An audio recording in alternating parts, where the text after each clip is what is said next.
Hey guys, tonight we're going to take a little trip, not to the fridge for a midnight snack, but way back in time. Imagine you're all snuggled up, maybe with a weighted blanket that's surprisingly comfortable, and you're about to be plopped down into an era that makes even your Monday morning commute seem like a spa day.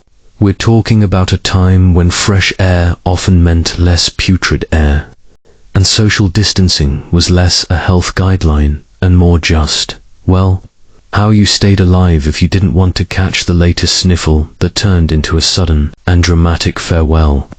Honestly, you probably wouldn't survive a day. Your phone would be useless, your deodorant would be a distant, futuristic dream, and the nearest artisanal coffee shop would be, well, it wouldn't exist. So, before you get comfortable, take a moment to like the video and subscribe, but only if you genuinely enjoy what I do here. And while you're at it, drop a comment below with your current location and what time it is for you right now. I always love seeing where everyone's tuning in from. Now, dim the lights, maybe turn on a fan for that soft background hum, and let's ease into tonight's journey together. You feel a subtle shift, like the gentle sway of a hammock on a warm afternoon.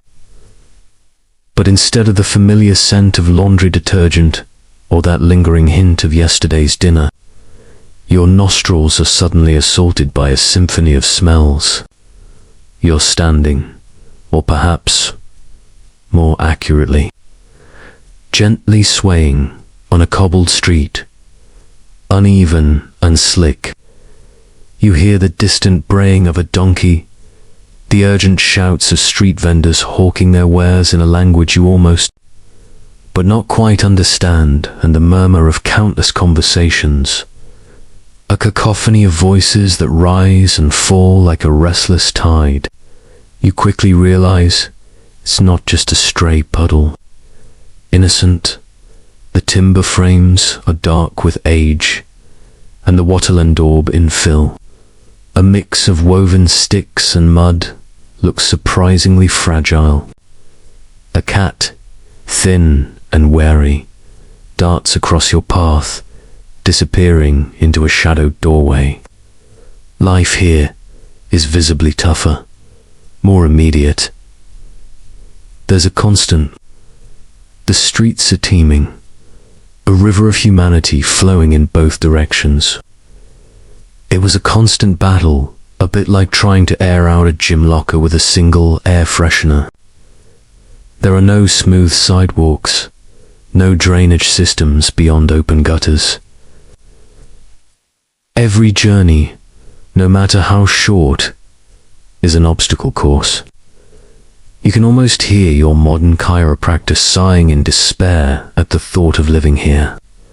And with that thought, a new set of challenges awaits just around the bend.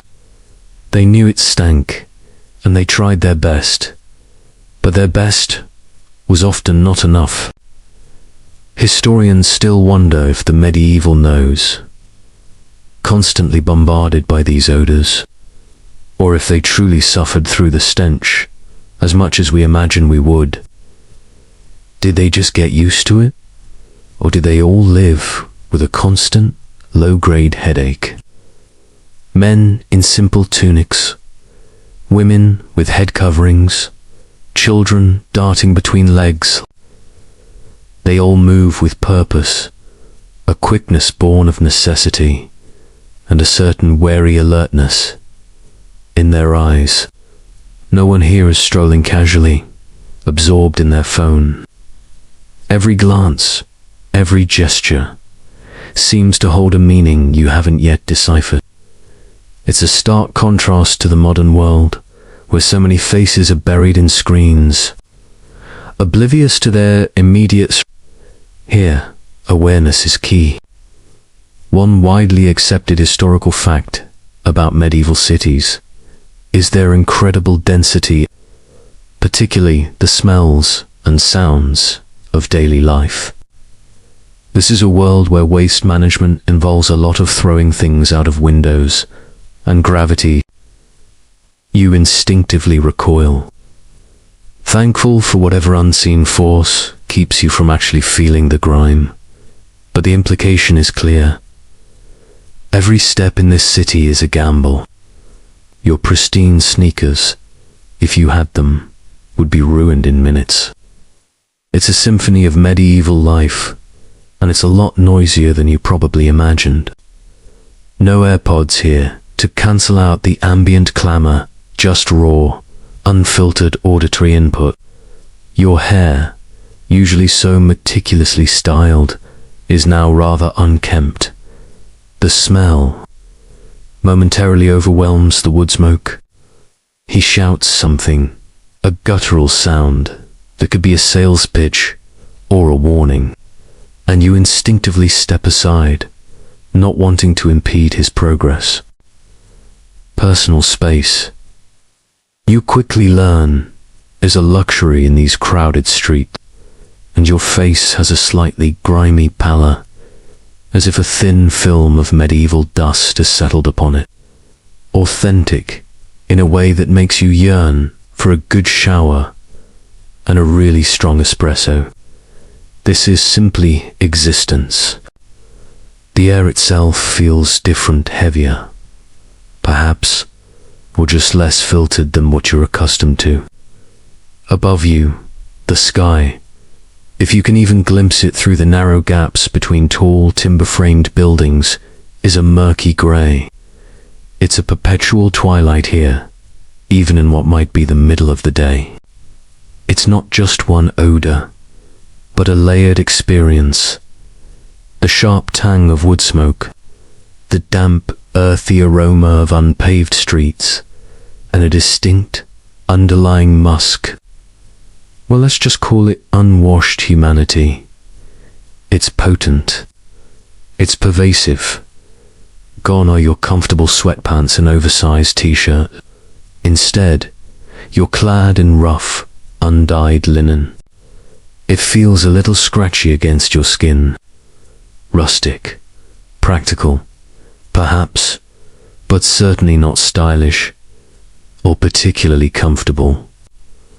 You adjust the ill-fitting tunic, feeling a sudden urge to check your phone for the time, only to remember, with a jolt, that such a device is an anachronism here.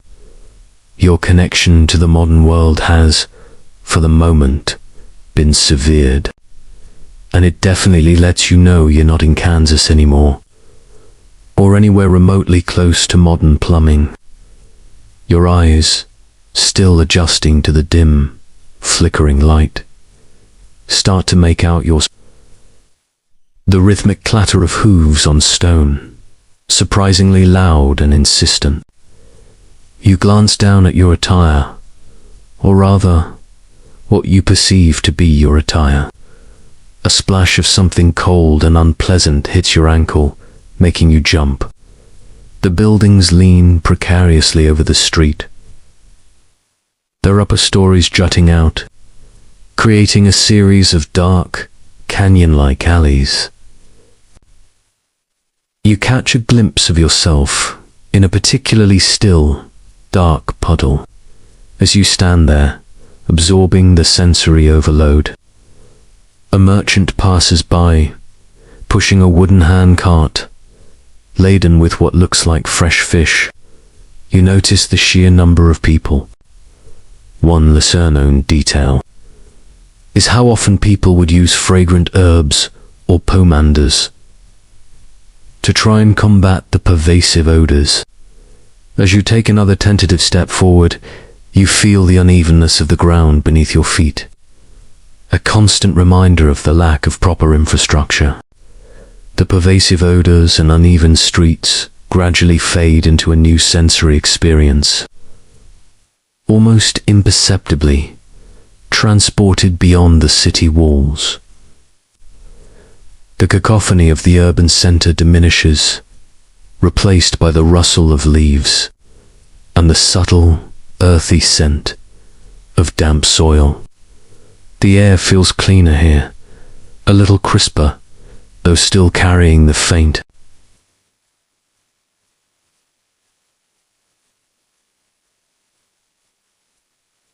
This is workwear. You glance down at your hands, and they seem rougher, calloused. The soil, though fertile, is heavy, clinging to your feet with every step. You pick up a crude wooden ard, a type of primitive plough, and immediately feel its weight. There are no powerful tractors here, no automated machinery. It's just you, the earth, and the brute force of your own muscles. You push the ard forward, the sharp point, cutting a shallow furrow in the soil, and quickly realize this is far more challenging than it looks. Their lives revolved entirely around agricultural cycles, producing enough food for themselves. Often, peasants didn't own neatly fenced individual plots.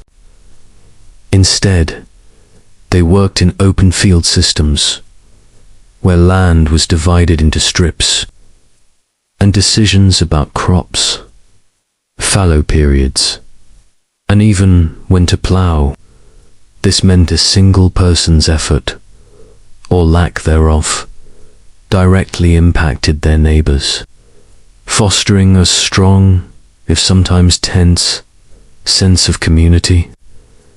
It's like a group project where your survival literally depends on everyone pulling their weight.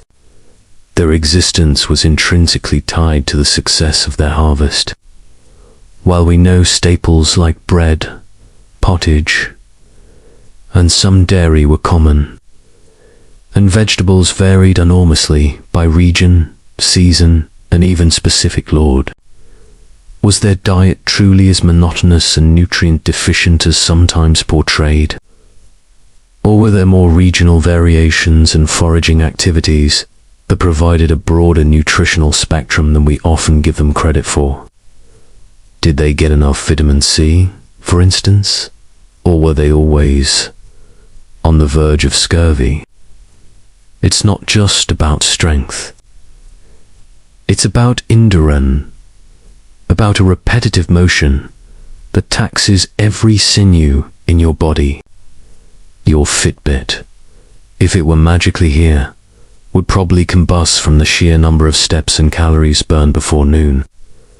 Your back, too, feels a familiar ache, a testament to hours spent bent over.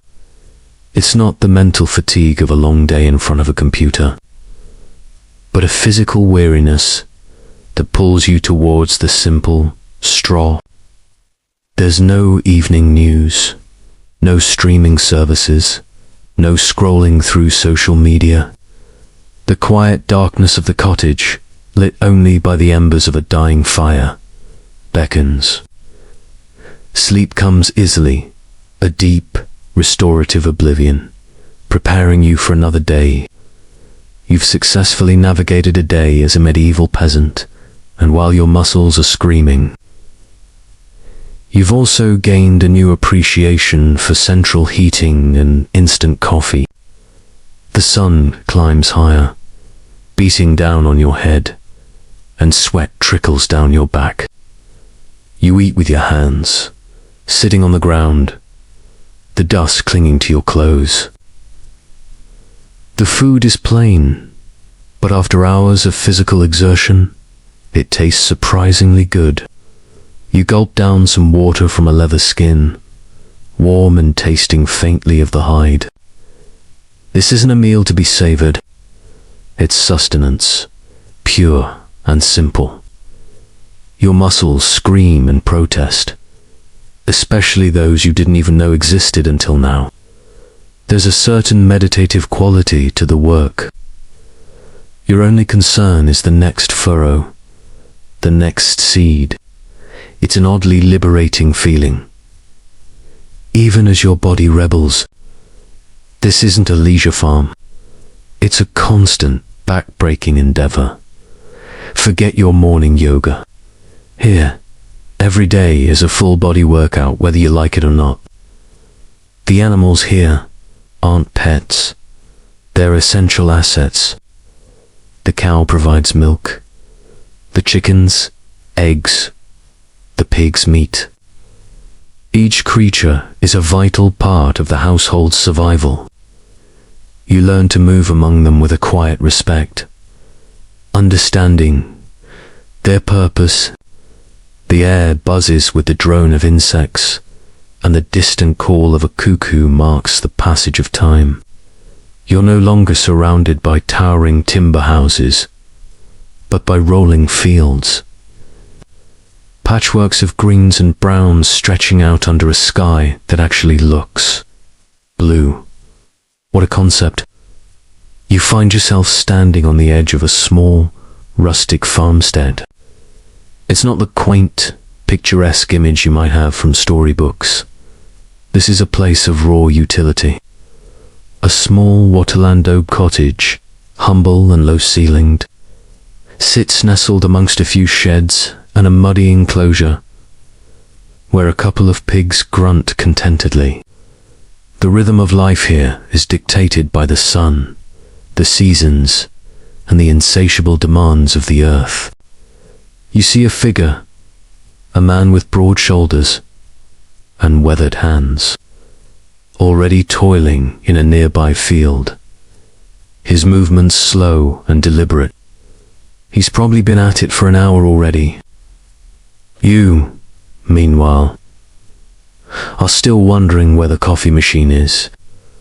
A few chickens peck aimlessly in the dirt. They're clucking a quiet backdrop to the scene. This is home for a significant chunk of the medieval population, a far cry from the bustling city. Your rough linen clothing, which felt a bit like fancy dress in the city, as the sun, surprisingly bright now, begins its slow ascent, you feel an immediate primal pull. You are drawn to a plot of land that needs tilling. Hours blur into a continuous cycle of bending, pushing. A hunk of coarse, dark bread, probably made from rye or barley. Perhaps you're mending a fence, gathering firewood, or tending to the livestock. One widely accepted historical fact is that the vast majority of people in medieval Europe, somewhere around 85 to 90%, lived in rural areas and worked the land as peasants. A lesser known or quirky detail about medieval peasant life is the importance. Historians still wonder about the exact diet of the average medieval peasant. As the sun dips towards the horizon, casting long shadows across the fields, you feel a profound exhaustion settle deep into your bones. As the lingering ache from your day as a medieval peasant begins to subside, a new sensation takes hold. The rough linen of your tunic seems to transform, becoming stiffer. You've seen these in museums, pristine and imposing, but this one is different. Very, very heavy. Your comfortable modern clothes feel like a distant, ethereal memory as you contemplate the sheer physical commitment of donning such an ensemble. This is next-level restriction. Greaves for your shins, sabatans for your feet, cuisses for your thighs, a breastplate for your torso, vambraces for your forearms, and gauntlets for your hands. Each piece is carefully fitted. The process is painstaking, requiring the assistance of the ever-patient squire. Even standing still, the layers of gambeson, chainmail, and plate armor. This weight was, however, designed to be distributed across the body, not just on the shoulders, which is why knights could move in it, albeit not with the same agility as an unarmored person. You start to sweat, and the moisture quickly builds up, making the itchy wool of the gambeson, while plate armor was incredibly effective against swords and arrows. How well did it truly withstand the impact of maces, warhammers, and polearms designed specifically to bludgeon? It's the claustrophobia, the reduced senses, the knowledge that once you're in this, there's no quick escape, no easy way out. You feel like a human sardine, ready for battle, but mostly ready for a very long nap, preferably outside this metal box. The life of a medieval knight, it turns out, was far less glamorous and much more sweaty. Your appreciation for athleisure, where just hit an all-time high. Did knights often suffer severe concussions or internal injuries, leading to a kind of invisible battlefield casualty that is hard to account for in the historical record? Did a good bash with a hammer simply rattle their brains into submission? This wasn't for decoration, but was actually a rest for the knight's lance. After couching the lance for a charge, the hook would help to keep the lance stable against the helmet, making the impact more forceful and reducing strain on the knight's arm. It's a small detail that speaks volumes about the pragmatic engineering behind these metal shells. It's the medieval equivalent of a cup holder, but for a deadly weapon. The thought of being in this, under a summer sun, or worse, engaged in strenuous physical combat, you'd be cooked alive, or at the very least, severely dehydrated. As each segment of polished steel is added, bending at the waist becomes a carefully planned maneuver. Turning your head requires a full body pivot, and the idea of tying your shoelaces seems like an impossible gymnastic feat. Earthy scent of the farm gives way to the sharp, metallic tang of cold steel. Your field of vision is drastically reduced, limited to a narrow slit. The air inside becomes immediately warmer, and your own breathing sounds incredibly loud, amplified within the confined space. The metallic scent is now overwhelmingly close. You realize that situational awareness in this getup would be severely compromised. Trying to parallel park in this would be a nightmare, let alone fighting a battle. It's bulky, surprisingly warm, even in this cool room. The weight distribution is uneven, pulling and tugging at your joints. The leather straps dig into your skin, and you can already imagine the inevitable chafing and blisters.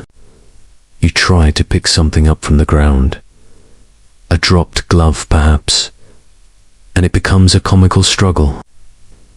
The grace and agility often depicted in movies seem utterly impossible in this heavy. You can already feel a slight itch developing, and the thought of wearing this for hours makes you appreciate modern moisture-wicking fabrics in a whole new way. The quiet sounds of the countryside are replaced by the muffled clang of distant hammers and the occasional, surprisingly delicate jingle of small metal rings. As it's draped over the gambeson, you feel the immediate, intense weight. It settles on your shoulders and chest, a cold, heavy embrace.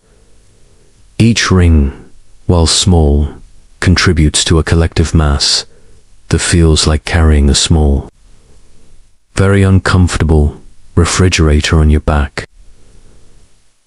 You try to raise your arm, and it feels like lifting a limb made of lead. The subtle jingle you heard earlier now makes perfect sense. Every movement, however slight, is accompanied by a constant, whispery rustle of metal. Your morning workout at the gym feels utterly inadequate preparation for this. You're no longer among fields, but within the confines of a bustling, somewhat drafty. Before you stands a figure, a squire perhaps, with a serious expression. The first piece presented is a padded gambeson, a thick, quilted jacket. It's not a single, seamless garment, but a series of interconnected rings Then come the plates. The helmet is the grand finale. It's placed over your head, and suddenly your world shrinks. You attempt to walk, and it's less a walk and more a heavily armored shuffle. Each step is deliberate, ponderous, and then there's the heat. One widely accepted historical fact is that a full suit of plate armor in the late medieval period could weigh anywhere from 45 to 60 pounds. A lesser known or quirky detail about armor is that some helmets had a small hook on the side of the visor. Historians still wonder about the true effectiveness of various anti-armor weapons. As you stand there, encased in your metallic cocoon, you suddenly realize the immense psychological burden of wearing such a suit. As the clanking weight of the knight's armor dissipates, replaced by a strange sense of lightness, a new, far less appealing. It's a complex bouquet of pungent herbs, unwashed bodies. The crisp, cool air of the armory gives way to a humid, and the metallic jingle is replaced by the soft rustle of dry herbs and the occasional groan from somewhere out of sight. You realize, with a slight shudder, that you've been transported to the heart of medieval medicine. A potent concoction for stomach ailments. He explains. You try to identify the ingredients, but it all looks vaguely like garden weeds and mud. The smell is bitter, herbaceous, and intensely unpleasant. You wonder if the cure was often worse than the disease. While it sounds incredibly barbaric, archaeological evidence shows that some patients actually survived, and their skulls show signs of bone regrowth. While some undoubtedly contain compounds with genuine medicinal properties, many others were based purely on superstition, religious belief. How much of the perceived healing was due to genuine physiological effect? How much to the placebo effect? And how much to the simple fact that the human body often heals itself, if given enough time and rest? Did they really know what they were doing? Or were they just throwing everything at the wall to see what stuck? So, occasionally, it actually worked, which is terrifying and fascinating. It's like extreme acupuncture for your brain. There's no scientific method as we understand it. No germ theory. Illness is a mysterious force, often attributed to divine punishment. Treatment is a mix of ancient tradition, empirical observation.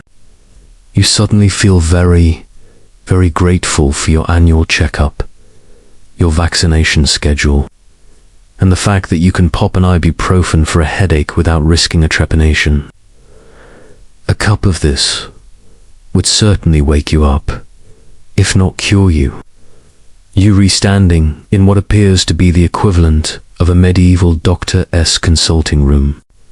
The doctor produces a pair of rusty pliers, looking more like a blacksmith's tool than a dental instrument.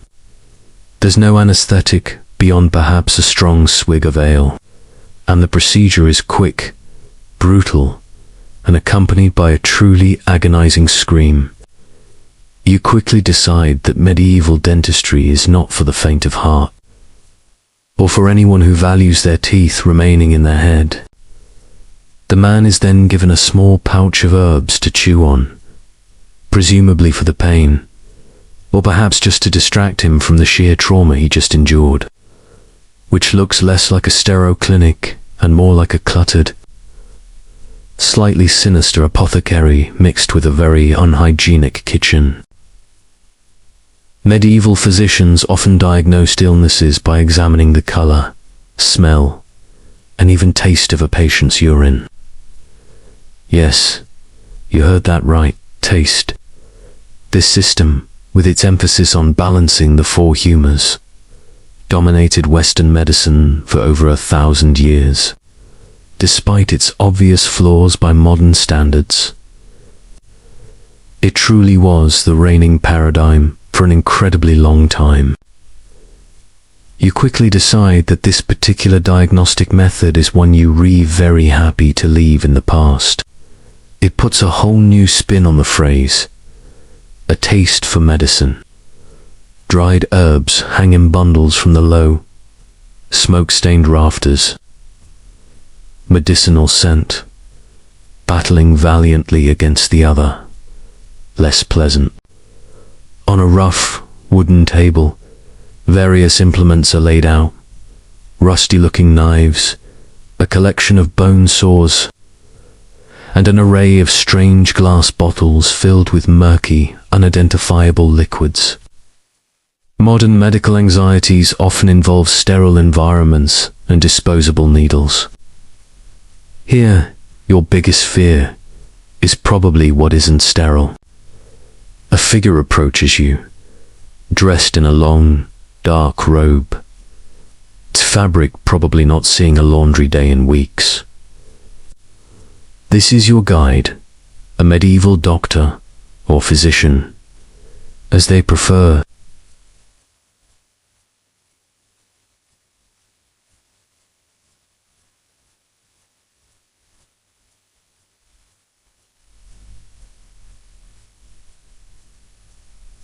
For the humours, you recall dimly from history class the concept of the four, humour's blood, and yellow by land, how medieval medicine believed.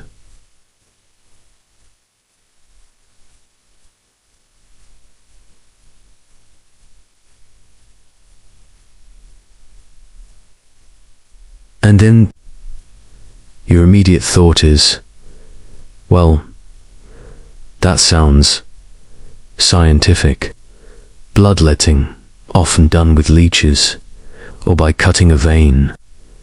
You suppress a shudder, imagining a leech being applied to your arm. It's certainly a unique spa treatment. His face is solemn, his eyes dark, with what you hope is wisdom, and not just chronic sleep deprivation.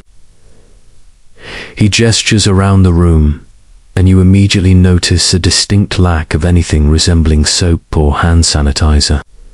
In fact, his hands, though perhaps skilled, look less than pristine. You instinctively want to offer him a squirt of your imaginary hand gel, but again, he points to a bowl of leeches, plump and wriggling in murky water.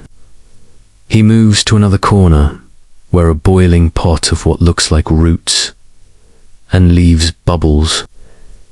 You observe him treating a patient, a man with a swollen, angry-looking tooth. Then there's the matter of urinalysis. You see a flask of urine on the table, being carefully examined by the doctor against the light. One widely accepted historical fact is that medieval medical practices were largely based on Galenic humoral theory. A lesser known or quirky detail is the use of trepanation, madness, and headaches. Historians still wonder about the true efficacy of many herbal remedies used in the medieval period. As you take in the scene, the stark reality of medieval medical care washes over you. The unsettling aroma of medieval medicine slowly dissipates, replaced by a truly magnificent roasted meats, rich spices, the sweet perfume of fruit. The dim, cluttered room gives way to a vast, brightly lit hall, adorned with tapestries depicting grand hunts and valiant knights. The rough wooden table is gone, replaced by a long, polished oak surface, laden. You've moved from the stark realities of illness to the opulent, and perhaps equally perilous, world of a royal medieval banquet. As you pick at your meat, you're faced with a dilemma of what to do with the gnawed bone. There's also Ale, thick and cloudy, and sometimes mead. The revelry grows louder, the conversations more boisterous, and you can feel the effects of the endless libations starting to loosen tongues and inhibitions around you. It's a party, but one where the hangovers would be legendary, and probably without the comfort of modern painkillers. These weren't for eating, but for admiration, often brought out at key points during the feast. While they certainly had access to abundant protein and fat, the lack of fresh fruits and vegetables, especially during winter months, could have led to vitamin deficiencies for those who didn't also forage. The richness of the food, the constant flow of alcohol, and the lack of lighter fare are starting to take their toll. You realize that while a medieval feast might seem like a dream, the reality is a heavy stomach, a probable headache, and a definite need for a good detox. You appreciate the experience, but your digestive system is quietly begging for a simple salad, and perhaps a few industrial strength Did they suffer from chronic scurvy? Or was their limited intake of certain nutrients somehow compensated by other means? Were the wealthy, paradoxically, less healthy in some ways than the peasants who had more diverse, if less luxurious? Imagine spending hours crafting a miniature edible dragon, only for it to be admired for 5 minutes, and then cleared away. It's like medieval performance art, but with more sugar. Your instincts tell you to place it neatly on the side of your plate. Root vegetables might appear in stews, but the vibrant salads and fresh greens you're accustomed to are largely absent.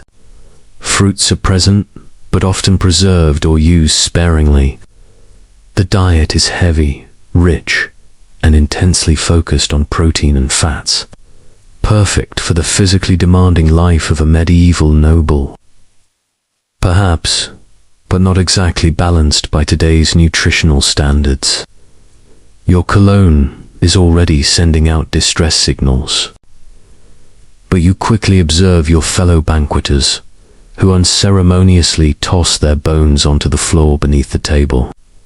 The quantity and exoticism of the food, the entertainment, and the elaborate table settings were all carefully orchestrated and reinforced the host's position. It was a true spectacle, where presentation was almost as important as sustenance. The sight of bones, scraps of food, and other detritus accumulating underfoot is a stark reminder. Basic sanitation is a concept yet to be fully embraced. It's a surprisingly messy affair for such a grand occasion. Forget your vacuum cleaner. You'd need a small army of scavengers for post-banquet cleanup.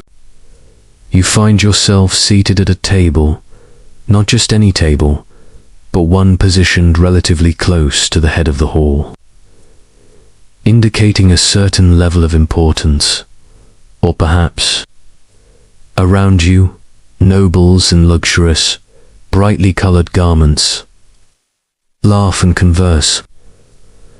Jugglers and musicians perform in the background. There are no forks. You quickly realize a minor inconvenience that suddenly feels like a major cultural shock.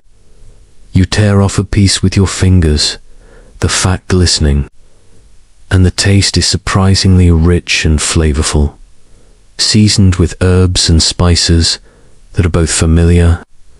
But as you eat, you notice a constant stream of servants bringing in new dishes and taking away those that are only half. Waste, you realize, is not just tolerated.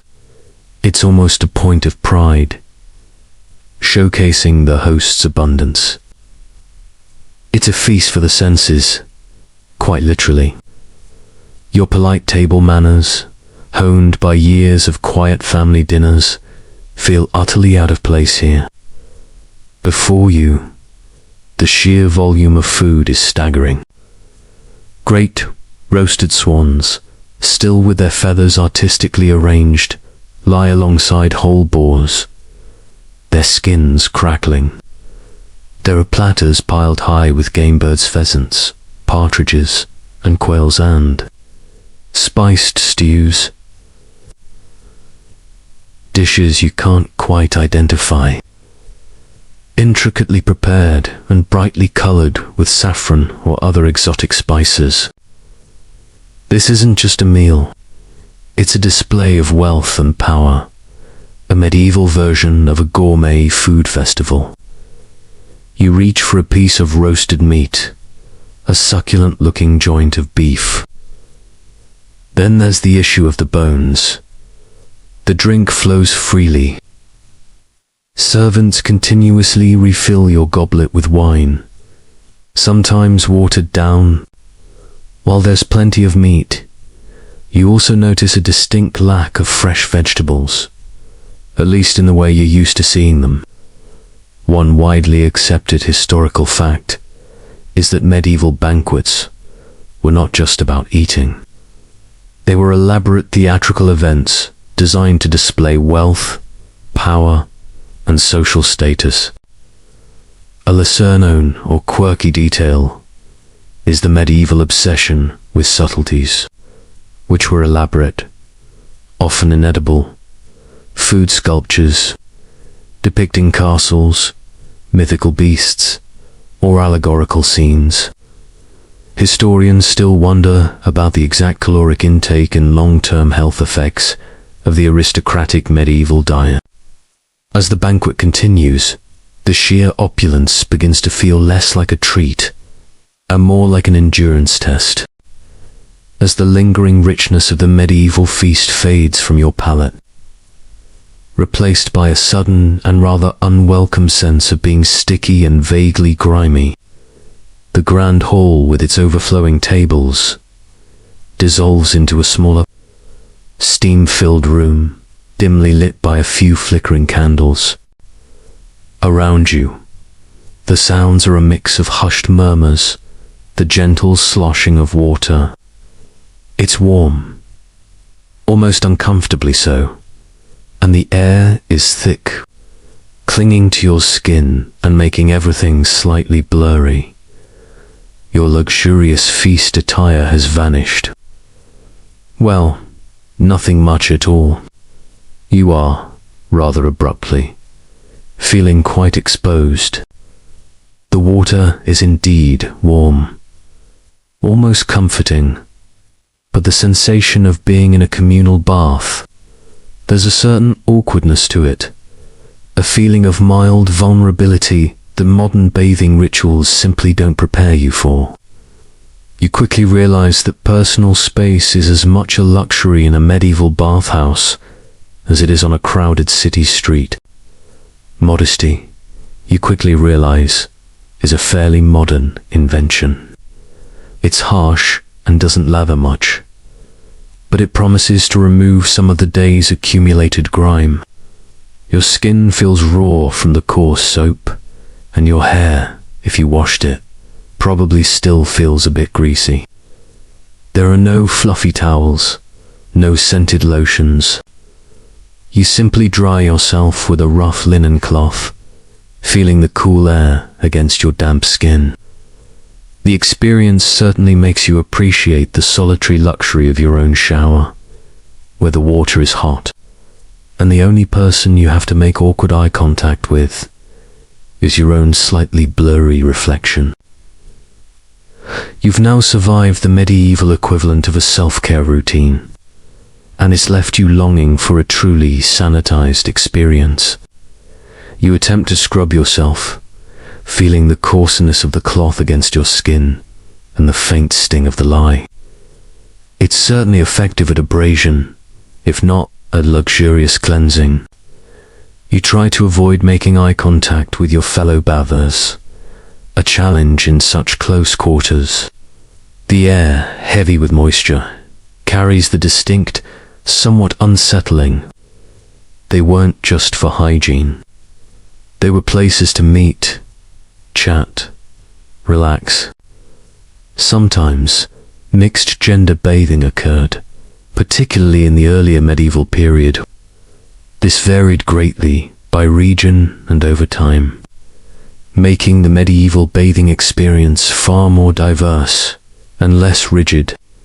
Imagine explaining that to your modern health and safety inspector. So, while our modern perception of medieval people might be that they were universally dirty, regular bathing, while city dwellers might have had access to public baths, and some nobles had private facilities, what about the vast majority of peasants living in rural areas?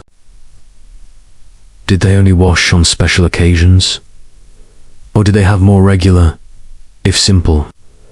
How often was clean enough? And was it more about removing visible dirt than preventing unseen germs? People of various ages and sizes are already submerged. Some scrubbing themselves with what looks like coarse brushes. There's no privacy here, no individual stalls, no fancy This is a communal experience where everyone gets clean, or at least, it's certainly a bonding experience, though perhaps not one you actively sought. Something herbal that doesn't quite mask the underlying reality. You've arrived at the medieval equivalent of a spa day. If your idea of a spa involves public nudity, communal tubs, and questionable hygiene standards, you find yourself standing on a rough, wooden floor, a bit slippery from the condensation. Before you were several large, wooden tubs, not unlike oversized barrels, cut in half. Filled with cloudy, you tentatively approach one of the tubs. The water, though warm, has a slightly murky appearance. Well, let's call it bath detritus, floating on the surface. There are also a few pieces of what look like herbs, perhaps rosemary or lavender, presumably to make the experience more pleasant. It's a valiant effort. The concept of filtering the water, or perhaps even changing it between customers, seems utterly foreign here. You gingerly step into the tub. To clean yourself, you are presented with a rough cloth and a small lump of what smells vaguely like lye soap.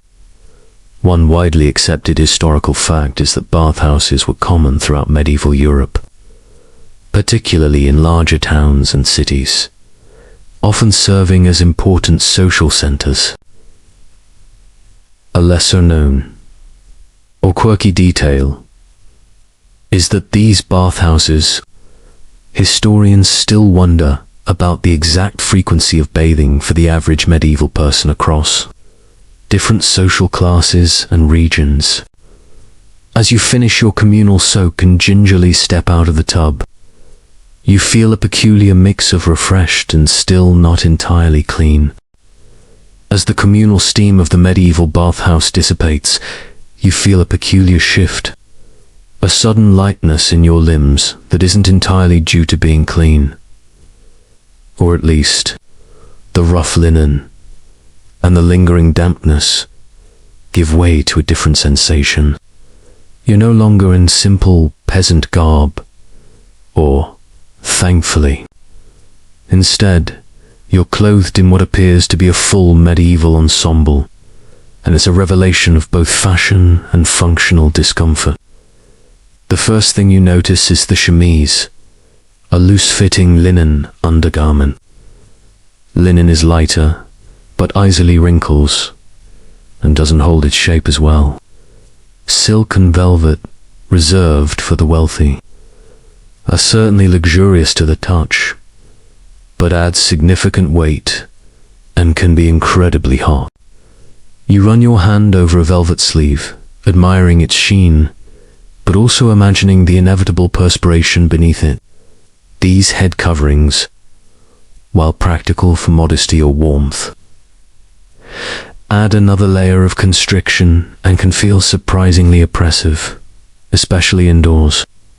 Sumptuary laws often dictated who could wear what fabrics, colors, or furs, ensuring that the visual hierarchy of society was clear to everyone.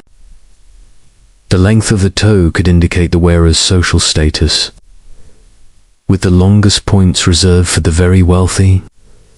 Imagine trying to walk around, let alone climb stairs, with shoes that extend that far beyond your feet. It's fashion over function taken to an extreme, and a surefire way. If you showed up in silk without the proper status, you'd be in serious trouble. Or at least, while we can infer a lot about the materials and construction, how much did people truly adapt to the scratchy wool, the restrictive lacing? Did they simply not know any different, or were they in a constant state of mild discomfort? Was the resilience of their fashion a testament to their fortitude, or just a reflection of limited options? Did they just accept it as normal? Like we accept our often uncomfortable work attire? You try to imagine going about your day with your head permanently swathed in fabric, and the thought of bad hair days seems trivial in comparison. Every movement feels deliberate, every breath slightly constrained, and the constant presence of heavy, often itchy, fabric is a persistent reminder of your temporary displacement. You begin to appreciate the effortless ease of modern clothing, the soft cottons, the stretchy synthetics, the simple zippers and elastic waistbands. Your admiration for medieval aesthetics now comes with a profound empathy for anyone who had to actually wear them for a living. It's soft against your skin, providing a much-needed barrier between your body and the scratchier outer layers. Getting dressed is not a quick affair. It's a meticulous process, often requiring assistance. Imagine trying to get ready for work in the morning, when every piece of clothing needs to be painstakingly tied. Your modern 5-minute dressing routine would stretch into a half-hour ordeal, and that's before breakfast. It's the medieval equivalent of your most comfortable base layer, though probably not moisture-wicking. They offer a little arch support or cushioning, making a long walk on uneven cobblestones. If you're wearing them, you feel every pebble and rut. Forget your memory foam sneakers. This is a direct connection to the medieval ground. Layers of fabric, some coarse, some surprisingly fine. The humid air is replaced by the dry, slightly dusty scent of stored textiles, and a faint. For men, it might be a tunic or a doublet, a padded jacket that can be surprisingly stiff and form-fitting. You feel a distinct lack of freedom around your chest and shoulders. Your arms, in particular, feel a bit encased, making reaching or stretching. For women, it could be a gown or kirtle, often laced tightly at the front or sides to create a fashionable silhouette. This, you discover, involves a level of bodily constriction. Breathing deeply becomes a conscious effort. You find yourself in what appears to be a medieval wardrobe, a room filled with chests. You glance down at yourself, and your modern sensibilities are immediately assaulted. Over the chemise, for men, you might find yourself in bras. Loose linen underpants that tie at the waist, looking suspiciously like oversized shorts. For women, perhaps another layer of simple undergarment. Then come the hose. Separate leggings, tied to the bras or a doublet for men. These are often made of wool, which, while warm, can be incredibly itchy. You can already feel the subtle prickle against your calves. Forget your comfortable stretchy leggings. These feel like a woolly straitjacket for your legs. The outer garment is where things get truly interesting. The fabrics themselves are a sensory experience. Wool, in various weaves and thicknesses, is ubiquitous. While warm, it can be heavy, and as mentioned, then there are the fastenings. Buttons were rare and expensive in the early medieval period, so you're dealing with a lot of laces. The footwear is another source of fascination and potential discomfort.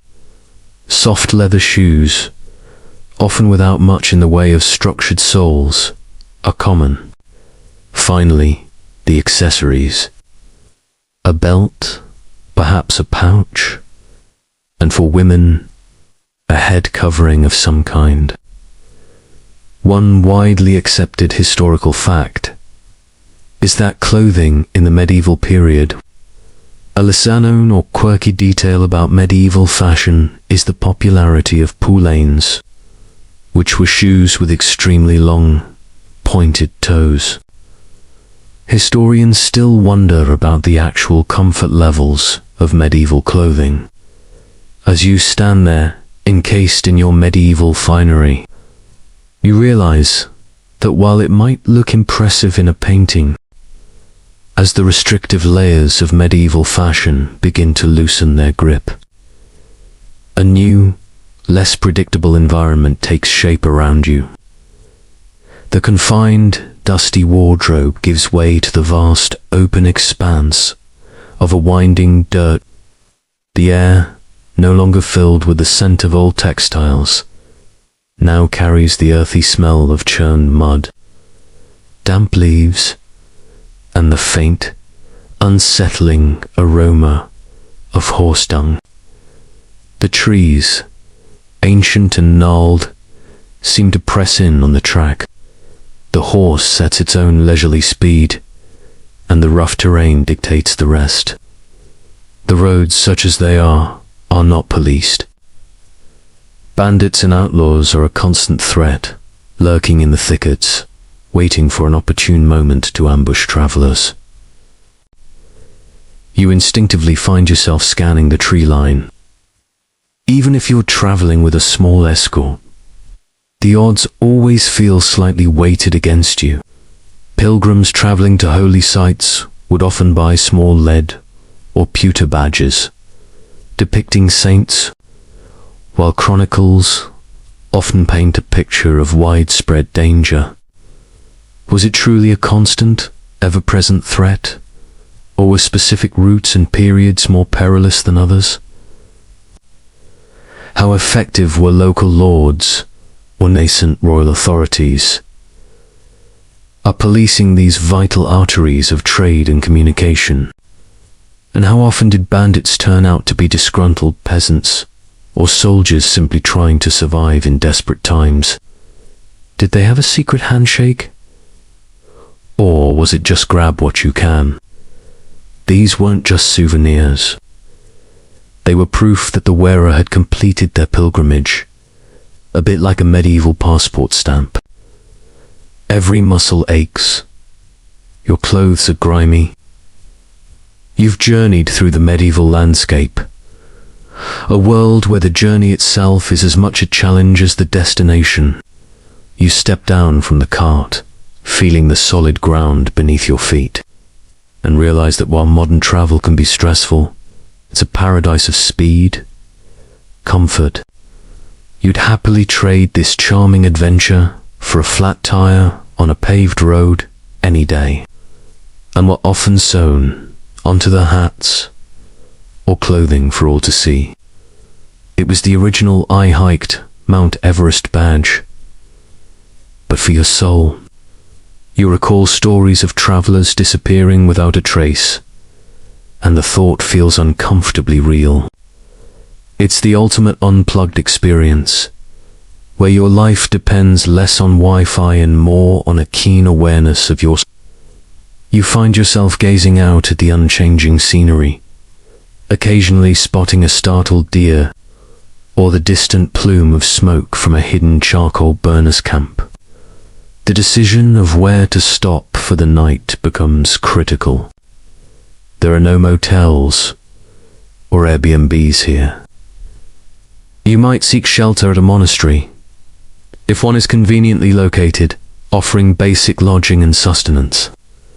Journeys that take hours today could take weeks or months. Exposed to the elements, the average person rarely traveled far from their birthplace. Or, more likely, you'd find a local inn, which would be a bustling, filled with other weary travelers, merchants, and perhaps even some less than reputable characters. The beds would be straw-filled, and privacy, a foreign concept. Alternatively, for the truly hardy, it's a night spent camping by the roadside. A fire offering meager protection against the chill and the unseen denizens of the night. Time here stretches, unhurried and vast, making you profoundly appreciate the speed of modern transportation. Hardtack bread, dried meat or cheese, and perhaps some watered-down ale. Fresh provisions are hard to come by, and what little you carry spoils quickly in the absence of refrigeration. You find yourself savoring every bite, not for its culinary delight.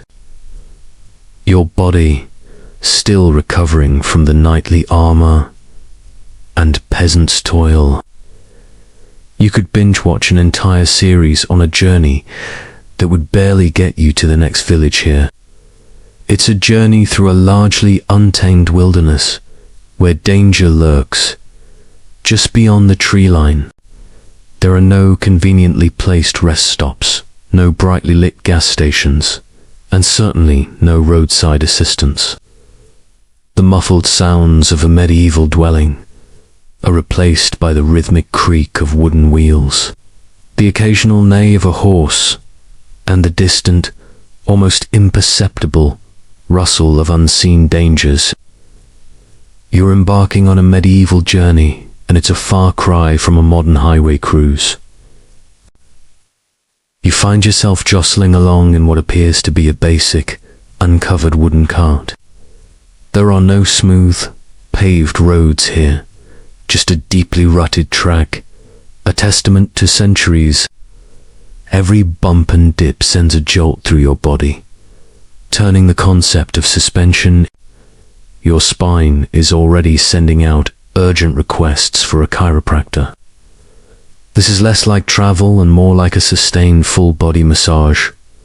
By very enthusiastic, the landscape around you is a patchwork of dense forests, open fields, and occasional small. The pace is agonizingly slow. What might be a 2-hour drive in a modern car could easily take days or even weeks. One of the most pressing concerns on any medieval journey is safety. As evening approaches, the air grows colder and the shadows lengthen. The food on the road is simple and often monotonous. One widely accepted historical fact is that travel in the medieval period was exceptionally slow. A lesser-known or quirky detail about medieval travel is the existence of pilgrim badges. Historians still wonder about the exact prevalence and organization of banditry on medieval roads. As the day draws to a close and the horse finally clops to a halt outside a dimly lit, noisy inn, you feel a profound sense of relief. As the creaking cart and the unsettling quiet of the medieval road recede, a new, slightly less physically jarring, but equally unfamiliar, environment takes shape around you. The dim, bustling interior of a roadside dissolves into a single, beeswax candles, and the persistent murmur of youthful voices. The rhythmic jostle of travel is replaced by the dull thud of a wooden ruler, striking a table. You've just arrived at a medieval school, and if you thought your high school teacher was strict, you're in for a very rude awakening. You find yourself standing amidst a group of boys, all of whom appear to be remarkably young. Instead, the master reads aloud from a single, treasured volume, and the students either listen intently or attempt to copy passages onto wax tablets or scraps of parchment, if they are fortunate enough to have them. The act of writing is slow and laborious, often done with a quill and ink. Your lightning-fast typing skills would be entirely useless here. They are dressed in simple, often patched, tunics, huddled around rough wooden tables, or seated on benches. The Bible, particularly the Latin Vulgate, is central to all learning. Before paper became widely available, students and scholars often used small wooden boards, while formal schooling was largely for boys, and predominantly for those destined for clerical or administrative roles. How much informal literacy existed among merchants, skilled artisans, or even some peasant women? Were they able to read basic signs, tallies, or simple religious texts, even if they couldn't compose complex documents in Latin? Was literacy more widespread and practical than the official record suggests? Did more people learn just enough to get by, like deciphering basic street signs? They would write on these with a stylus, and then, when finished, simply smooth the wax. But with the sheer effort of trying to comprehend a world where learning is so rigidly structured and disciplined, you realize that your modern brain, accustomed to visual aids and the freedom to question, would struggle immensely in this environment. The medieval school, while foundational for its time, would feel less like an enlightening journey and more like a prolonged boot camp for the mind. You suddenly appreciate the quiet hum of your laptop and the instant gratification of a quick Google search more than ever before.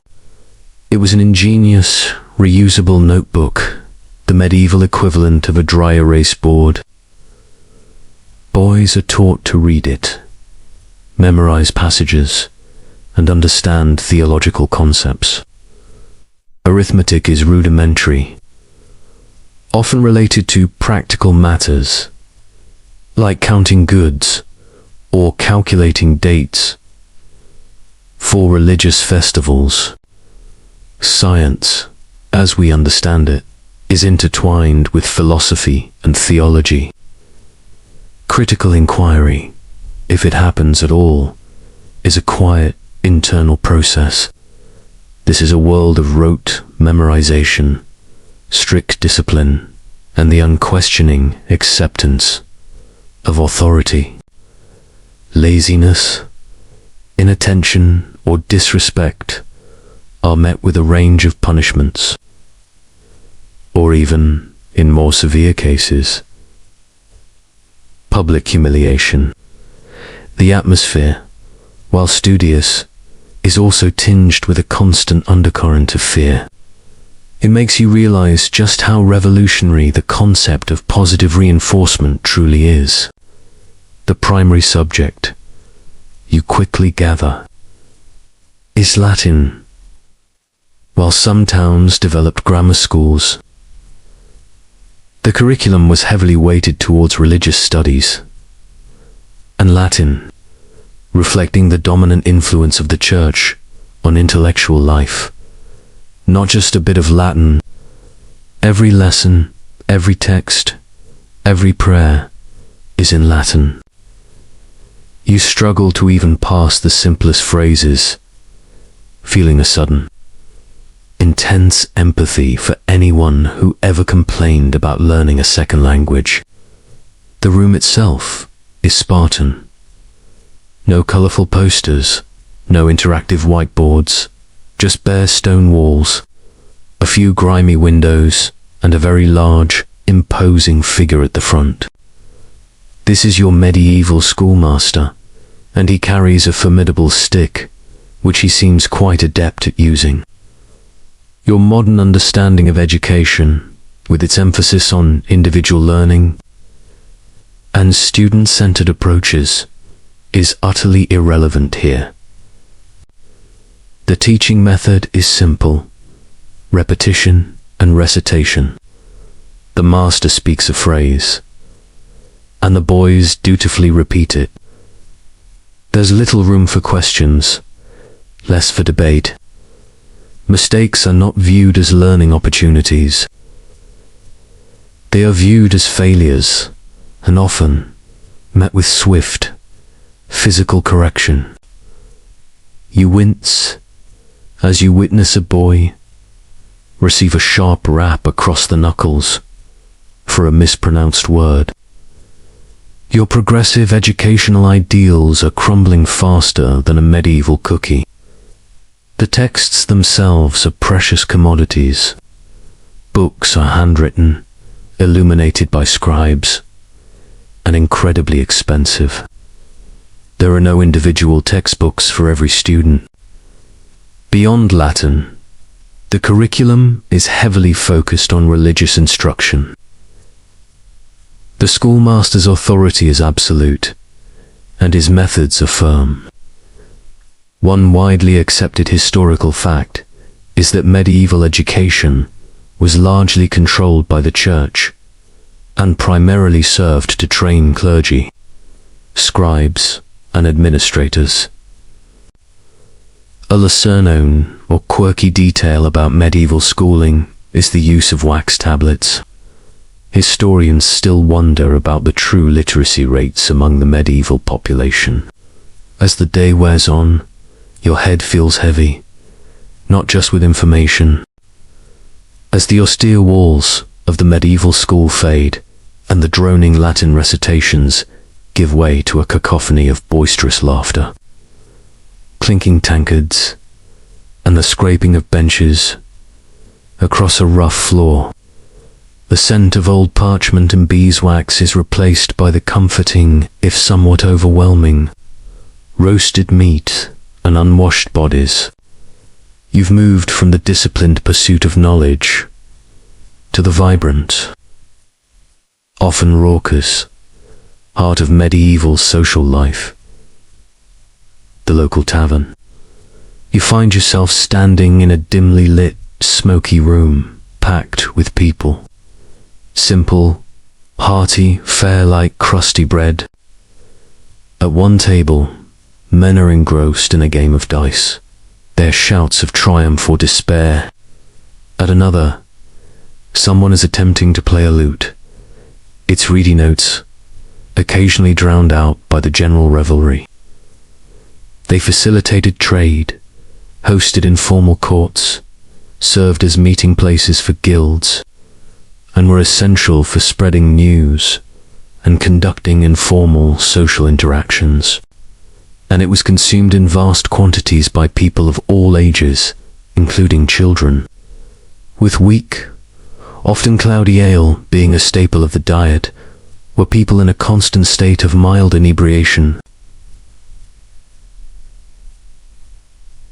How often did genuine intoxication occur, and what were the social consequences of severe drunkenness in a society without modern policing or public health interventions? Did everyone just stumble home and sleep it off? Or were there more significant repercussions? Did they get hangovers, or was their tolerance just off the charts? The low alcohol content made it more of a nutritional beverage than an intoxicating one for much of the day. So, a pint could literally be part of your breakfast. They were the heart of many villages and towns. There's no television, no internet, no video games. The smoke grows thicker, the laughter louder, and the conversations more animated. You feel a strange mixture of exhaustion and exhilaration. You've witnessed the raw, unfiltered energy of medieval community. A place where human connection was immediate, tangible, and often intoxicating.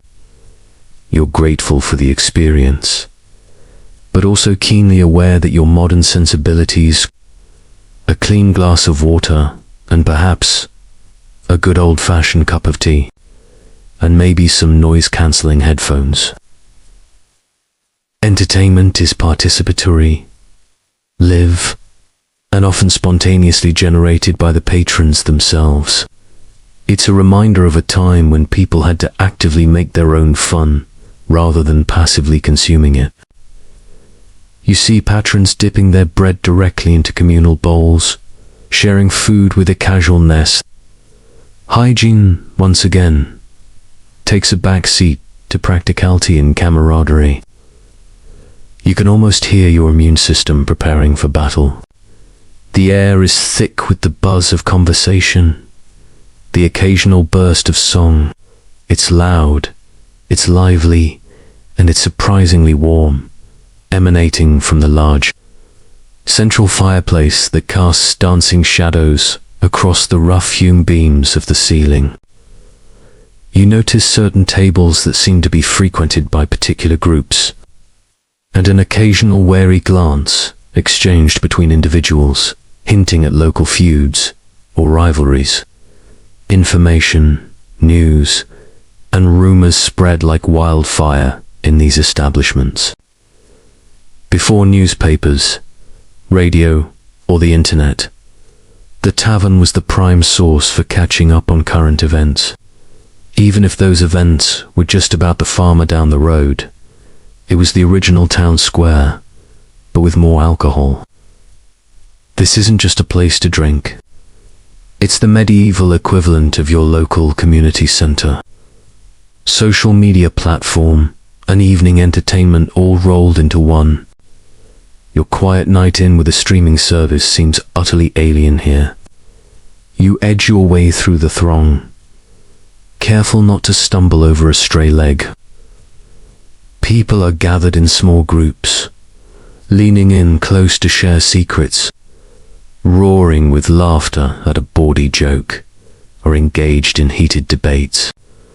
Merchants are haggling over prices, soldiers are swapping tailies of their campaigns, and local villagers are exchanging gossip. It's a microcosm of medieval society, all crammed into one lively. There's a palpable sense of connection, a stark contrast to the often isolated nature of modern digital interactions. A serving wench, her apron stained with the day's endeavors, weaves through the crowd, skillfully balancing a tray of steaming mugs. You notice the beverages are predominantly ale, served in earthenware. Tankards, it's darker, thicker, and less carbonated than modern beer, often brewed locally with varying degrees of quality and potency. You raise an eyebrow as you watch a patron drain a tankard in one go, seemingly unbothered by its cloudy appearance. No artisanal lagers or craft IPAs here. Just good old medieval brown stuff. Food is also being served. Games are in full swing. The social dynamics are fascinating. While theoretically a public space, there are unspoken rules and hierarchies at play. One widely accepted historical fact is that taverns and alehouses served as vital social and economic centers, far more than just places to drink. A lieusanan or quirky detail about medieval taverns is that ale was often brewed directly on the premises. Historians still wonder about the exact nature of the medieval drunk. As the night deepens, the revelry shows no signs of abating. as the boisterous sounds of the medieval tavern fade, replaced by the howling of the wind. The air grows noticeably colder, carrying the damp, stony scent of aged masonry. Tapestries, faded with age, depict epic battles and mythical beasts, attempting to soften the harshness of the unadorned stone. You hear the distant clatter of armored guards, the murmur of servants, and the occasional clang from what might be a kitchen. Every sound echoes, amplifying the sense of vastness and making private conversation a challenge. A large four-poster bed, often with thick curtains, to provide a modicum of warmth and privacy. Often just a simple chute built into the castle wall, allowing waste to fall directly into the moat. The smell, though somewhat dissipated by the open air, is an undeniable presence. You make a mental note to appreciate modern indoor plumbing with renewed vigor. This was a truly unpleasant and dangerous profession, often performed at night to avoid the worst of the stench, but it was absolutely essential for keeping the castle somewhat habitable. Their vast, echoing halls, often built of hard stone, would have amplified sounds, making private conversations difficult and creating a constant background hum. How did the inhabitants adapt to this noisy environment? Did it foster a more public, less private way of life, or did they develop subtle ways of communicating confidentially amidst the din? Did they simply learn to shout, or did they rely on more nuanced forms of non-verbal communication? Talk about job satisfaction. The torches are extinguished in many areas to conserve precious resources, plunging corridors into inky darkness. The sounds of the castle quieten, replaced by the occasional creak of ancient wood, the distant hoot of an owl, and the relentless sigh of the wind whistling through the arrow slits. You pull your rough blanket tighter around you, grateful for any warmth, and contemplate the resilience of those who called these formidable, yet uncomfortable. You've now experienced the grandeur and the grittiness of castle living, and your own cozy, well-insulated home has never looked more appealing. The concept of flushing a toilet truly is one of humanity's greatest achievements. The mattress is likely a sack filled with straw or feathers, surprisingly firm, and probably home to a few unseen inhabitants. There's a wooden chest for your belongings, a small table, and a solitary chair. Their design prioritized security, strategic location, and the ability to withstand sieges, often at the expense of livability by modern standards. They were strong boxes, not luxury resorts. No ensuite bathroom, no electricity.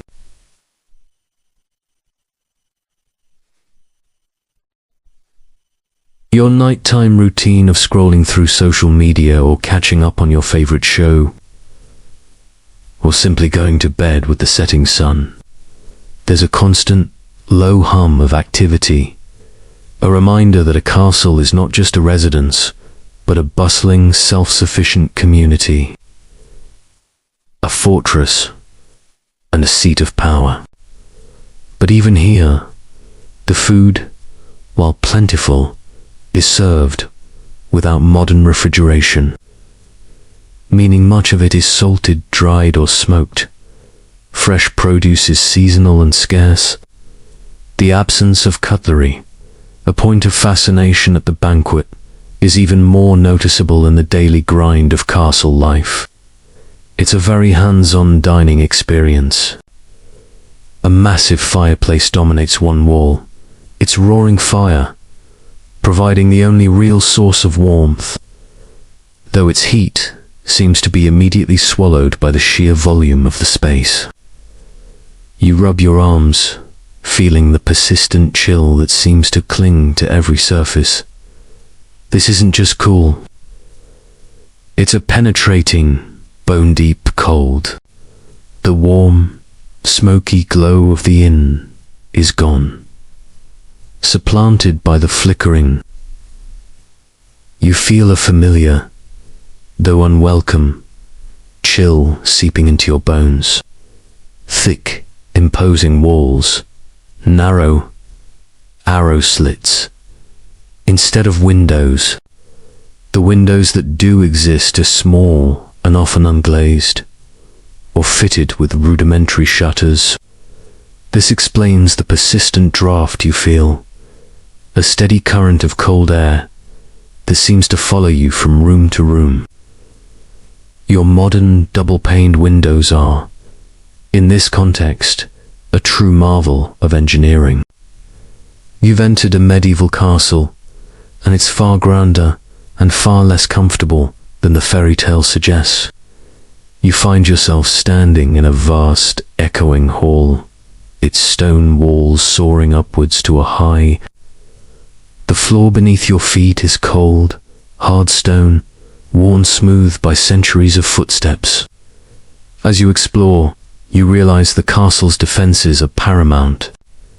Your living quarters, should you be staying here as a guest of some importance, are surprisingly Spartan by modern standards.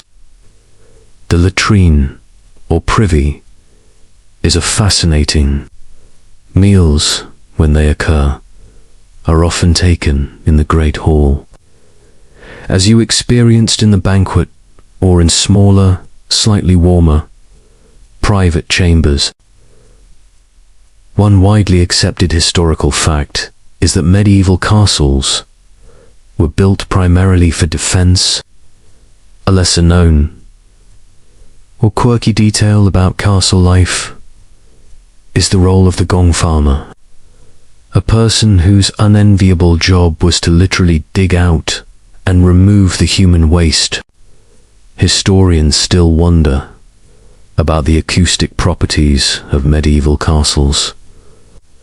As night truly falls, the castle becomes a labyrinth of shadows and cold. As the ancient, echoing chill of the medieval castle recedes, coppery scent of fear, you feel a new kind of tension in the air.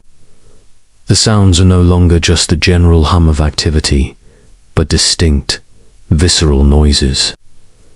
The stern pronouncements of authority, and an occasional, chilling gallows humor. You've been transported to a medieval public spectacle of justice, and it's a stark reminder of how different law and order were in this era. The crack of the whip against flesh is sickening, and the gasps from the crowd are mixed with a grim satisfaction. If the crime is sufficiently grave, murder, treason, or even repeated theft, the process is swift, brutal, and utterly final. They served multiple purposes: deterrence, retribution, and a form of public entertainment or moral lesson for the assembled community. Justice was not hidden behind closed doors, but enacted in full view of everyone. While they were certainly intended to instill fear and prevent crime, how much did they truly reduce unlawful acts? Especially when desperation or circumstances drove people to commit offenses. The raw brutality of the scene and the sheer public nature of suffering leave a lasting impression. You've witnessed justice in its bluntest, most visceral form, and it's a sobering reminder. Your appreciation for the complexities and safeguards of modern legal systems has just gone through the roof. Did the spectacle normalize violence, or did it genuinely foster a more law-abiding populace? And how did the constant exposure to such brutality impact the psychological well-being of the medieval populace? Did they become desensitized, or did it breed a pervasive sense of fear? The silence that falls over the crowd just before the deed is done is deafening. A collective holding of breath before the inevitable. The body is often left hanging for a time, a grim warning to all who pass by. It's a powerful, terrifying spectacle designed to enforce order. Each lash is a statement, a deterrent, a reminder of the authority of the Lord. There's no room for rehabilitation here, no community service, just immediate, brutal retribution. Your modern concepts of justice as reformative or rehabilitative feel miles away from this stark reality. A noble might pay a fine for a crime that would see a commoner executed. Also, some communities practiced forms of trial by ordeal, where the accused would undergo a dangerous test, with the belief that God would intervene to prove their innocence or guilt. It was less about evidence and more about divine intervention, which seems like a very high-stakes game of truth or dare.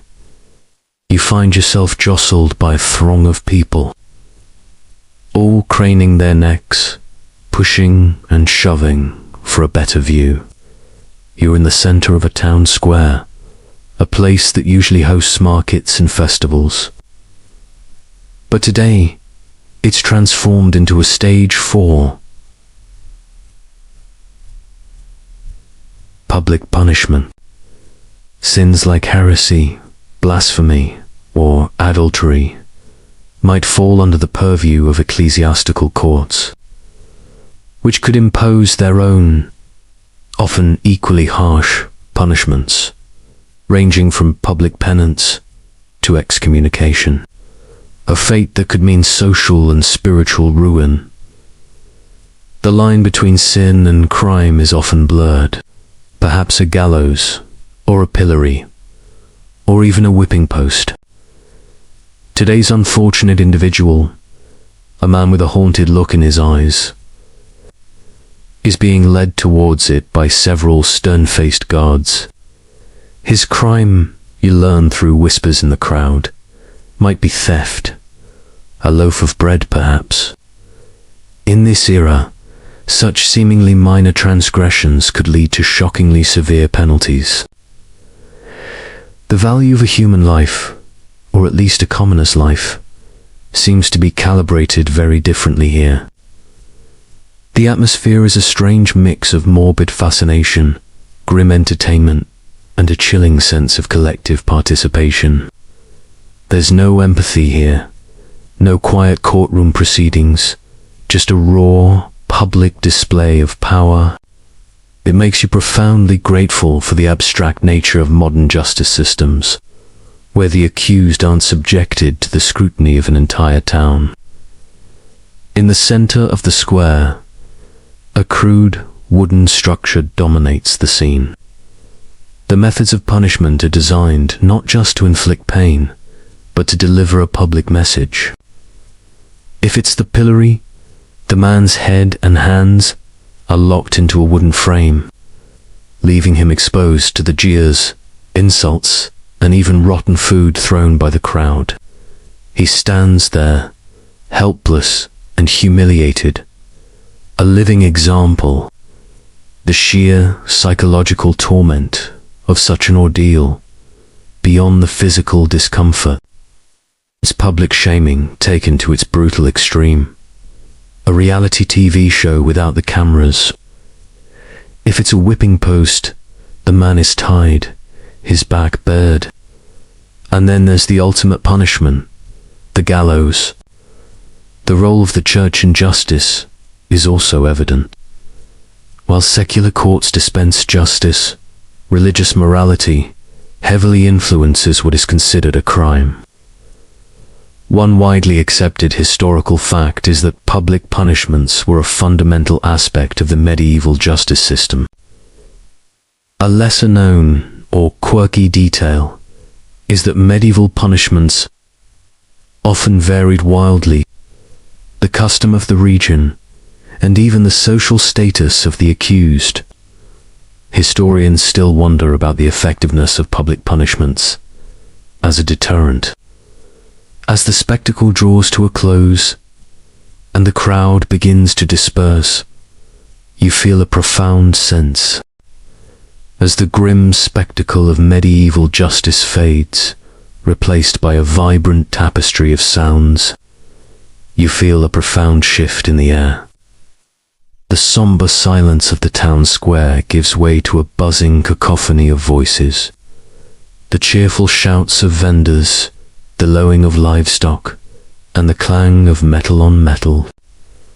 The coppery scent of fear is replaced by a delightful assault on your senses.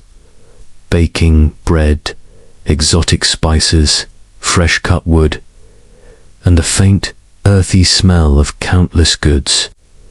You've arrived at a medieval market, and it's a feast for every one of your senses. A true medieval shopping spree. There are bolts of wool and linen, some undyed, others in vibrant blues, reds, painstakingly colored with natural dyes. There are no credit cards, no digital payments, just coins. And haggling is not just allowed, it's expected. They were often held on specific days of the week, drawing people from surrounding villages. A vendor quotes a price, you offer less, and a dance of negotiation, a playful back and forth, until a mutually agreeable price is reached. While larger markets in big cities would have offered a wide array of goods, how diverse were the offerings? Vendors begin packing up their remaining wares. The crowds thin, and the vibrant chaos. You've experienced the heart of medieval commerce, a world of tactile transactions, sensory, and immediate human connection. You appreciate the efficiency of your modern online shopping carts, but you also feel a strange longing for the lively, wonderfully aromatic experience of a medieval market. It reminds you that sometimes the best things in life aren't neatly packaged and delivered to your door. How quickly did perishable goods spoil without refrigeration? And what impact did that have on diet and health? Did people primarily rely on dried, smoked, or pickled foods for much of the year? Or was there more fresh produce available than records sometimes suggest? Was the availability of fresh produce a luxury or a seasonal necessity for most? It's a social interaction as much as a transaction, a test of wit.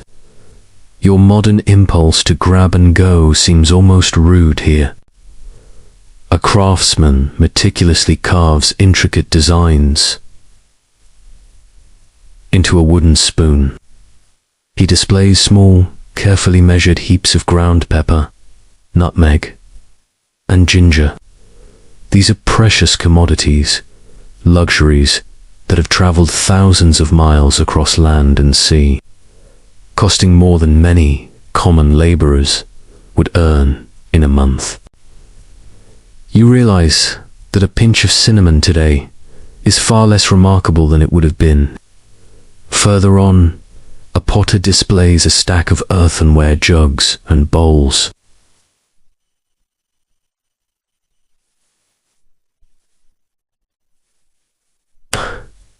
I see leather goods. Who were small-scale vendors who often bought goods in bulk from farmers or larger merchants, and then resold them in smaller quantities. They were often viewed with suspicion by authorities, accused of price gouging or hoarding, but they played a vital role in making goods accessible to poorer citizens who couldn't afford larger purchases.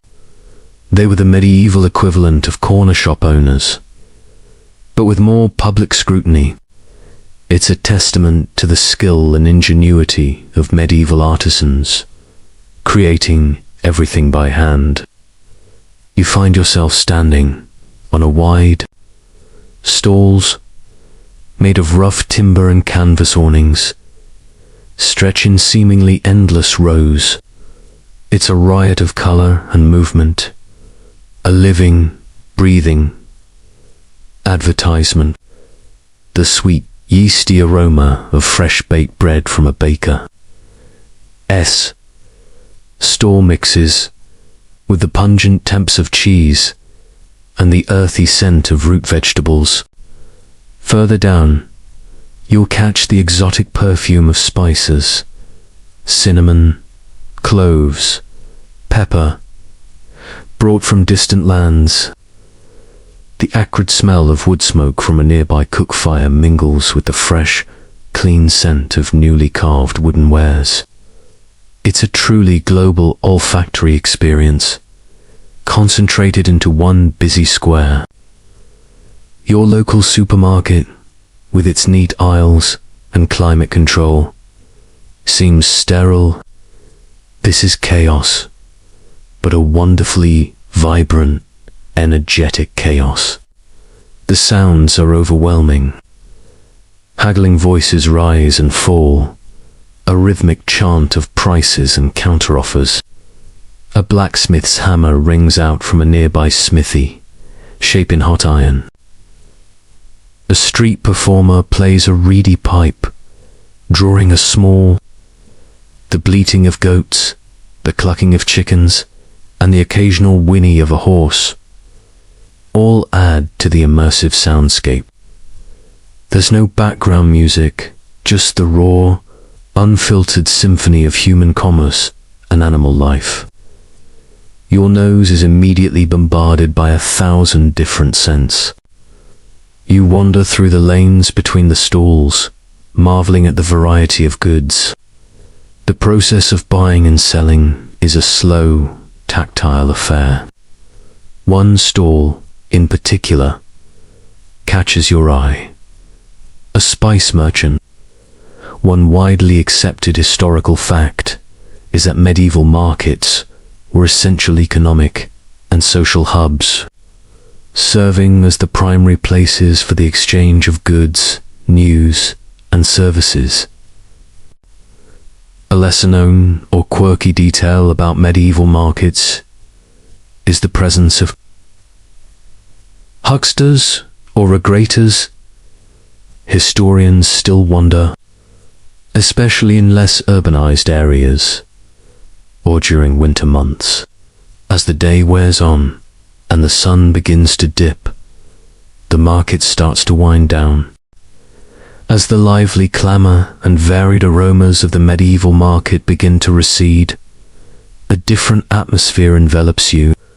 The sensory overload gives way to a profound quietude, broken only by the distant tolling of a bell, the hushed murmur of chanting, sweet scent of incense mingling with old stone. The vibrant colors of market stalls are replaced by the somber grays and browns of monastic robes and the rich stained glass hues of a church interior. You've entered the realm of medieval religious life, where faith permeated every aspect of existence, from daily rituals to deep-seated superstitions. You find yourself standing within the cool, hushed confines of a grand medieval cathedral. Sunlight, fractured and transformed by magnificent stained glass windows, paints ethereal patterns on the worn stone floor. The air is still, reverent, and carries the distinct smell of old stone and the lingering fragrance of frankincense. The scale of the architecture is awe-inspiring. You immediately feel a sense of solemnity, a profound stillness. Around you, people move with purpose, their heads often bowed in prayer. Peasants in simple tunics kneel alongside richly dressed nobles, all united by their shared faith. The sounds are devotional. The low, sonorous chanting, the rhythmic prayers of the congregation and the occasional creak of wooden pews. There's no questioning here, no philosophical debate in the open, just unwavering belief. Religion isn't just a part of life. It is life, the framework upon which all understanding is built. You observe a religious service in progress. The priest, adorned in elaborate vestments, stands before an ornate altar, leading the congregation through a liturgy spoken entirely in Latin. Most people in the pews wouldn't understand the specific words, but they know the ritual, the gestures, the familiar rhythm of the Mass. They follow along with their hearts and their inherited understanding, seeking solace, forgiveness. The visual spectacle, the incense, the music, all contribute to a deeply immersive and emotional experience, designed to connect the earthly. Beyond the formal services, you realize the Church's influence permeated every facet of medieval existence. From baptism at birth to the last rites at death, religious ceremonies marked every significant milestone. Saints were invoked for protection against specific ailments or dangers.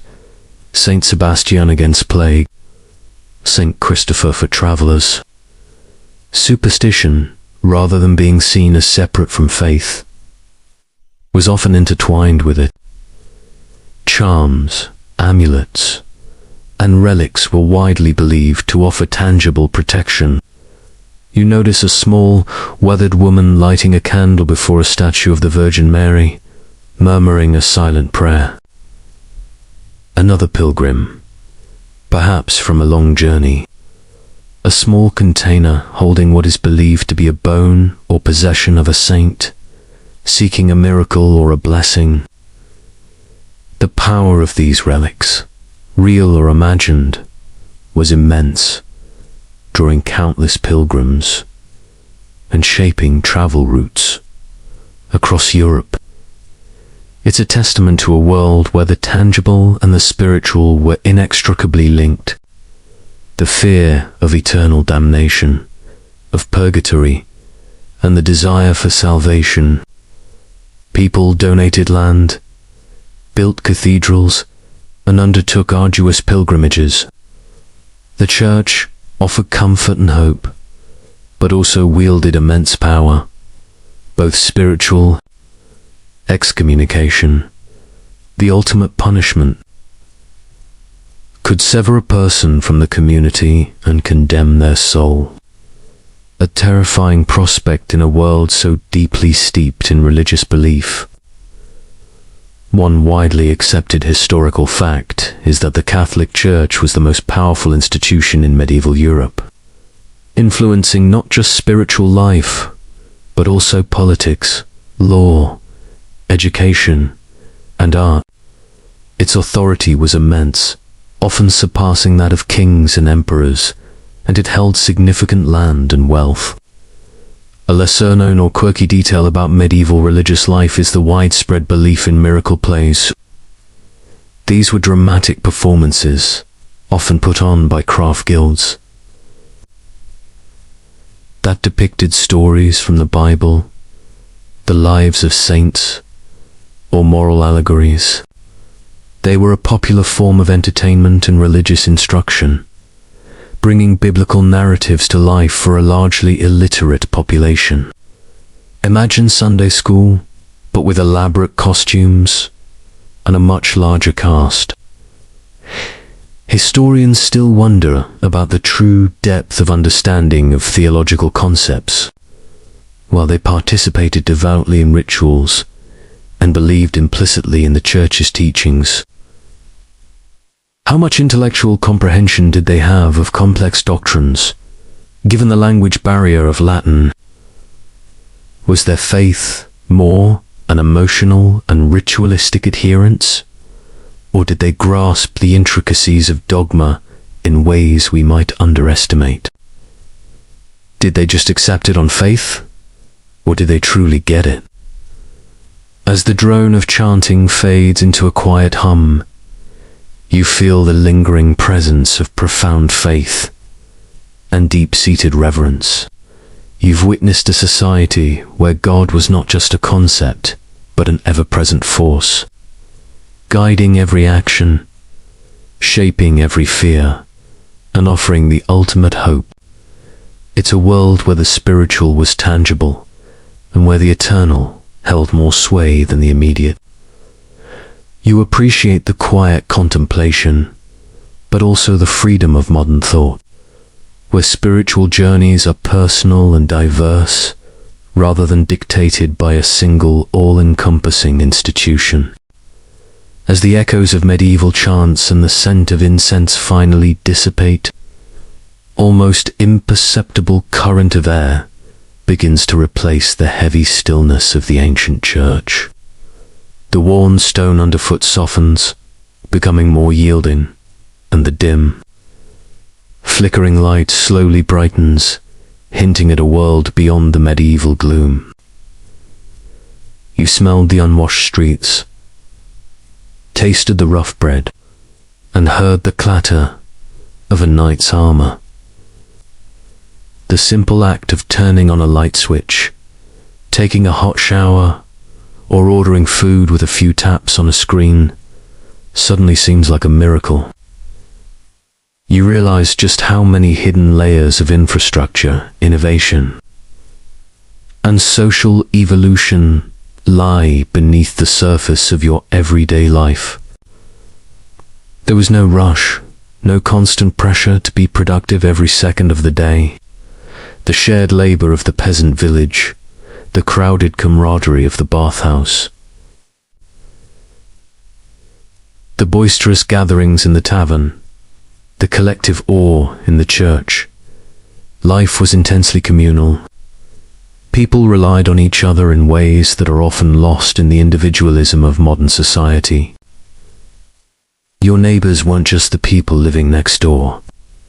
They were your lifelines. Information traveled at the speed of a walking horse, and news was passed by word of mouth. You feel a gentle pull, a sensation of being drawn back to the present. The last vestiges of the past fade into the quiet comfort of yours.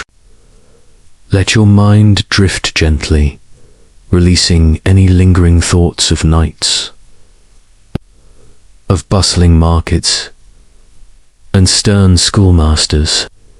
Let your thoughts soften, blurring at the edges, like clouds dissolving into an endless sky. You are drifting, drifting, drifting into a deep, peaceful sleep. Your mind is calm, your body relaxed. Feel the soft warmth of your blankets, the stillness of the air around you. The journey is over, and you are safe, here and now. Let every muscle in your body relax, from the tips of your toes to the crown of your head. The cold stone, the rough fabrics, the pervasive smells, they all become distant memories, vivid. You are re-entering your own time, your own space, perhaps a little wiser, certainly more appreciative, and perhaps even a touch more humble about the comforts you enjoy. Survival to adulthood was a testament to resilience, and old age was a rare achievement, often revered. While this might sound frustrating to your modern, hyper-connected brain, there's a certain peace in that slowness. Each breath you take deepens your relaxation. You are light, effortless, drifting on a calm, quiet sea of peace. The day's worries, the echoes of history, all melt away. Your eyelids feel heavy, a pleasant weight. Nothing else matters now but this moment of peace. Less anxiety, perhaps. Less feeling of missing out, simply because there was less to miss out on. With widespread disease, famine, war, and limited scientific understanding, did faith provide absolute solace? Or was there an underlying current of anxiety that we can only glimpse through their art and writings? Were they truly more fatalistic, or did they simply have a different framework for understanding suffering and control? Did they just shrug their shoulders and say, well, that's just how it is? The medieval world, in its raw simplicity, has inadvertently highlighted the complex luxuries you often take for granted. Your muscles recall the ache of peasant labor, and your mind still echoes. You remember the raw justice, the vibrant chaos of the market, and the profound. After a harvest, the poorest members of the community were often permitted to go through the fields and collect any remaining grains or produce that the reapers had missed. It was a vital practice that helped sustain the most vulnerable, a subtle form of community welfare that acknowledged the harsh realities of survival. It's like a medieval freegan movement, but born of necessity. It wasn't a world of romanticized fairy tales, but a place of grit, resilience, and often incredible hardship. You feel a familiar warmth, a subtle shift in the air that carries the faint, well, something clean and vaguely electronic, the cleverness required to make a wax tablet for writing, the intricate skill to craft a full suit of armor from separate plates, the communal effort to build a grand cathedral with rudimentary tools. Despite the discomforts and the dangers, there was a profound human spirit that endured. They made do with what they had, and often they did so with remarkable artistry and practical wisdom. It's a testament to human resilience, isn't it? They might not have had Wi-Fi, but they certainly knew how to survive a harsh winter. You are preparing to depart, reflecting on the surprisingly tenacious and stark realities of medieval life. You stand for a moment, letting the myriad experiences of your journey settle. Your modern self, the one accustomed to climate control, instant communication, and readily available clean water, feels a profound sense of gratitude. Consider the pace of life. Slow, deliberate, dictated by the sun and the seasons. You recall a sense of community. One widely accepted historical fact is that life expectancy in the medieval period was significantly lower than today, often ranging from 30 to 45 years, with high infant mortality rates. A lesser-known or quirky detail about medieval resilience is the concept of gleaning. Historians still wonder about the psychological impact of constant hardship and uncertainty. As the medieval world recedes further, and the faint hum of your own modern life becomes clearer, the journey is almost complete. Imagine a soft, calming light, a peaceful glow. It washes over you, warm and comforting, easing away any remaining tension.